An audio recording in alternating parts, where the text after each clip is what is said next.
Dans les moments difficiles, que ton cœur ne se fâche pas contre Dieu, parce que lui, il connaît la grande image de ta vie. Vous écoutez Bread of Life de GRC Ministry. Je suis Elisa et aujourd'hui nous lisons Job 1, 20 à 22. Alors Job se leva, déchira son manteau et se rasa la tête, puis se jetant par terre et se prosternant, et dit, je suis sorti nu du sein de ma mère et nu je retournerai dans le sein de la terre. L'Éternel a donné et l'Éternel a ôté. Que le nom de l'Éternel soit béni. En tout cela, Job ne pécha point et n'attribua rien d'injuste à Dieu. Je continue la suite de mes mini-messages sur le livre de Job. Comment nous, les êtres humains, parfois, nous sommes fâchés contre Dieu. Quand nous perdons des choses chères à nos yeux. J'ai déjà dit à Dieu, par le passé, pourquoi Dieu tu permets telle chose dans ma vie? Pourquoi tu me fais souffrir? Pourtant, je t'aime, je t'obéis, je fais tout ce que tu me demandes. Pourquoi c'est si injuste? Je sais aujourd'hui que ce ne sont pas des paroles qui glorifient Dieu. J'ai encore du chemin à faire parce qu'en fait, Dieu ne me doit rien.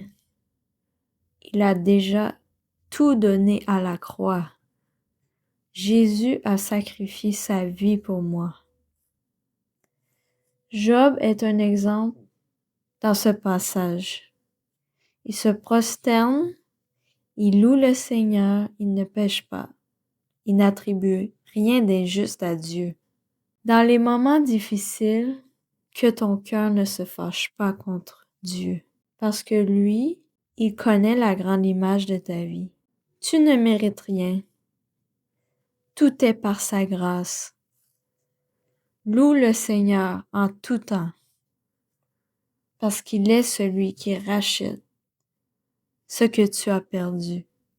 Tout comme Job à la fin de l'histoire, Dieu le rétablit, lui accorde le double de ce qu'il avait possédé.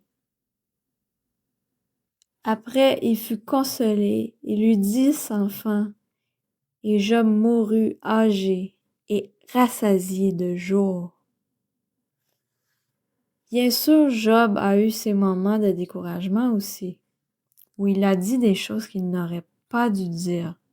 Tout comme ça nous a déjà arrivé, mais Dieu fait grâce. Il n'est pas trop tard pour se repentir et se reprendre. J'ai choisi récemment de ne plus me laisser troubler et tomber dans la négativité et le découragement quand les choses ne se passent pas comme j'avais prévu. Il est plus important de plaire à Dieu. Prie avec moi, Seigneur, merci pour ta parole. Merci parce que ta parole est encore vivante aujourd'hui et elle peut s'appliquer à notre quotidien. Seigneur, pardonne-nous si on a péché contre toi. Quand des choses nous sont tombées dessus, quand des choses nous dépassaient, Seigneur,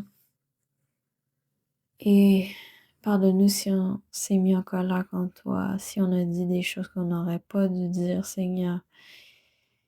Et aujourd'hui, on veut changer notre façon de faire. On veut se reprendre et être plus positif et te louer, Seigneur, en toutes circonstances.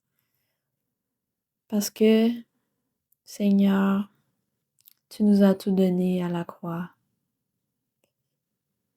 Et Seigneur, tes bénédictions ne sont que des ajouts à notre vie.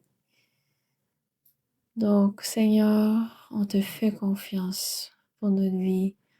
On te fait confiance parce que tu ne laisseras pas dans cet état-là toujours, Seigneur.